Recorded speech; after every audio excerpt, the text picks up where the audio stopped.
What's up, Maddie? It's so good to see you. What's happening, Mark? You too, brother. Congratulations on the new Alkaline Trio record, Blood, Hair, and Eyeballs. It's awesome. I love it. It's everything I love about Alkaline Trio. It's a triumph. You know, I loved the singles before the record came out, and then the record just came out, and I put it on and listened to it, and it's all the stuff that I love about your band. So thank you, first of all. Hell yeah, thank you, man. That's very sweet of you to say. I'm glad you dig it. We're proud of it. From the very first song, Hot for Preacher, which I think is just a great pun, like the guitar lines, like Dan's voice in Time Machine sounds so triumphant in that song. Yeah, in the choruses, it soars. We had a bunch of demos, and we scrapped all of them, put them on the back burner anyway, and started fresh in the studio, all in the same room. The way we used to do things and the way Blink did things, our studio time definitely influenced how we approached this record, because the way we made California, all of us there, the unity of purpose that you spoke of, I love that phrase. Totally. Like, it definitely makes such a huge difference when you're all there. Everybody has input and can, in the same way with Blink, it's like we can tell each other if we like something or don't like something, and you don't have to worry about hurting anyone's feelings. It's like, we're kind about it, we're productive about it. We just want what's best for the record. So, it was really cool for the first time in Alkaline Trio's adult life to do it the way we did it with Blink. I think it's if you have the time and you can afford it, I think it's the best way to make a record for us anyway. Where did you get together? We got together at 606 at Dave Grohl's studio. Oh, that's where so you wrote it and recorded it all together at his studio? Yeah. We wrote all the music. Like, I was just kind of chugging along with guitar, and Derek and Dan, we collectively wrote basically the skeletons of the song. So we recorded all the rhythm tracks at 606. Right. And then I recorded guitars and vocals, and then Dan flew back out and recorded a bunch of vocals and redid some bass at a studio just up the street from me here in Laurel Canyon. But all the writing and rhythm tracking was done at 606. How's Cameron Webb? He's great.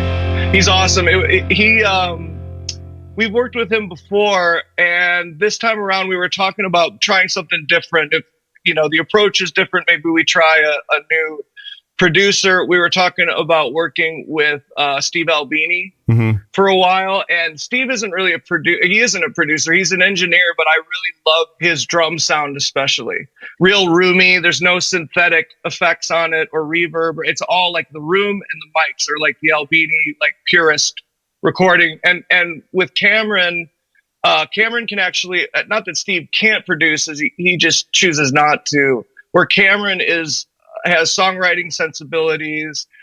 He's also somebody, outside of the band that can say, that sucks, that's corny, that's awesome, whatever. So working with him is he's an awesome guy and has, great experience making things sound awesome. Dave was psyched that he was in the studio because Cameron did a bunch of Motorhead records. And Lemmy and Lemmy and Dave are super tight.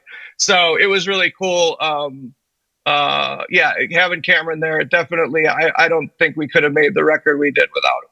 How are you and Dan doing? Is he good?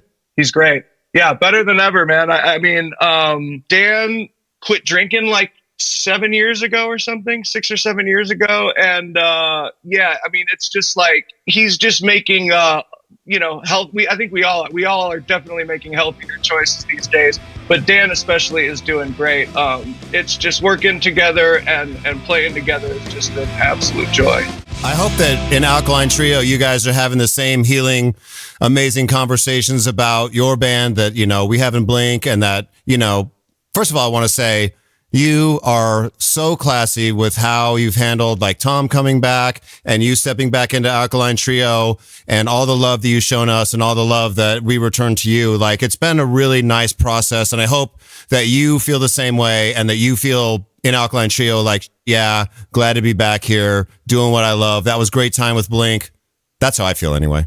That's exactly how I feel. I mean, everything is where it should be. I had an incredible time with Blink. I'm honored to have been a part of the band. I'm proud of the work we did together. I had such a blast touring with you guys. And I feel like the time came where, Tom came back. I needed, it couldn't have worked out more perfectly or more amicably. And I think, when I do interviews, people always want this like dirt that doesn't exist. I'm like, it's all love, man. Like, we really had a great time. These guys found their way back to each other, and it's what fans want. It's what the band needs. And as far as Alkaline Trio is concerned, that's my home and my family. And when I was with Blink, that was my home and my family. But the time came where I feel like all is right in our respective and collective worlds.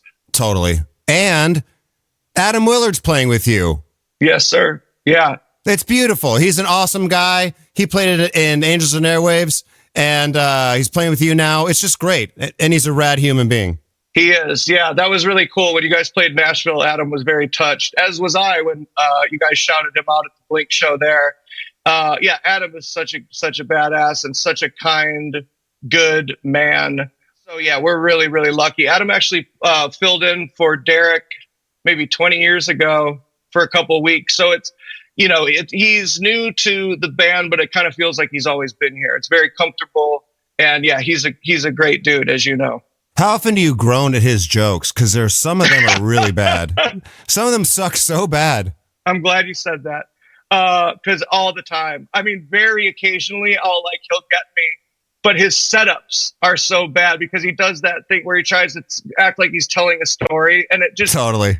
I can't even think of any of them, thank God. But they're awful. And I do appreciate the attempt at humor. It's such bad dad jokes that I'm like, when he first joined the band, I'm like, was he always like this? Do I just not remember the lounge act? But yeah, it's a lot of bad jokes, but honestly, I wouldn't change it. It's part of who he is. So it's it's a good thing he's good at playing drums, because comedy is not his forte. The title of your album, Blood, Hair, and Eyeballs, is something from your mom, from her experience in Vietnam that you and I have talked about quite a bit. Her experience, and she corrected me on this, it was actually from her time in the ER in Chicago. Oh, got it. Okay. I thought it was something that started in Vietnam, something they said during the war, and it was when she got back. And actually, it was specific to, I grew up in the northwest suburbs, like an hour from Chicago, and that ER, she said, was worse than the ones in Cook County down in Chicago, that in the suburbs, things are just weirder.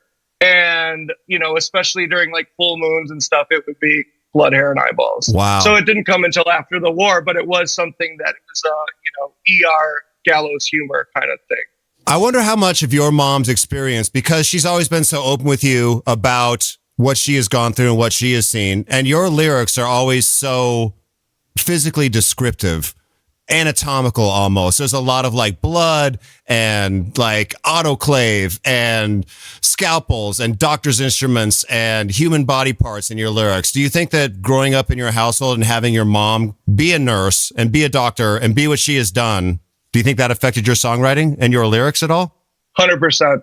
I've actually never really thought about it, but it's absolutely true. Both my parents are retired physicians. My mom never really talked about Vietnam. She still doesn't really, we couldn't watch war movies. We couldn't, even discussing war was kind of a no-no. She's always been very gracious about it, but it wasn't something she really ever shared with me. Little snippets here and there. But my dad, definitely though, ER stories I heard a lot of.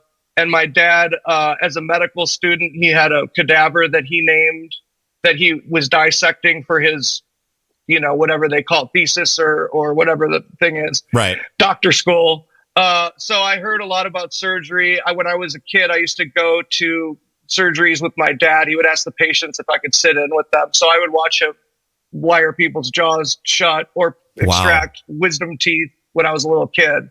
So it definitely, both my parents, all the anatomical, medical stuff definitely, I think, comes from being raised by medical people. Please say hi to your mom for me. She's the awesomest. I will. I'm going to call her after this. Yeah, she is sweet. Yeah, she sends her love too. My mom always asks how you're doing. So awesome. I see on Instagram you're painting a lot. I have. I've actually been painting gifts more than anything. During COVID, I was painting like a maniac because what else was there to do? And I was selling them online. I did a couple gallery shows, bookending the COVID thing. And I've been drawing and painting a lot just for fun and just kind of making things for people. I just love doing it. You know, it's something that I've always done and always will do. Especially we've been busy with press and setting up this record, so it definitely is a great way to unwind. I've been definitely doing a lot of painting. And you guys are about to head out on tour with Drug Church. How long is that one? Drug Church and the Warriors. Have you heard the Warriors? I haven't. Oh, check them out. They're I'll check them out for sure. Great band. We got turned on to Drug Church maybe when we were setting up this tour, our booking agent sent us their music and we all fell in love with it. Do you know that band? No, I've heard their name quite a bit, but I haven't listened to their music yet. So I'm going to check them out for sure now. Yeah, they're really cool. Kind of reminds me of The Wedding Present. They're better heard than described. They're really good. Drug Church and the Warriors are friggin' awesome too. Awesome. Matt, thank you so much for being on the show. It's great seeing your face. Yeah. It's great talking with you. You too, man. I love the album. Best of luck with the tour, and I hope to see you in person, and let's go get some food and rehash memories. We had a #1 record together, dude. Are you kidding me? Oh, I know. I got my Grammy coin over there. I'm psyched, man. Yeah, I love you guys. I miss you, buddy, and you look great. Thanks for having me on the show. Thanks. See you soon, Matt. All right, Mark. Take care, buddy.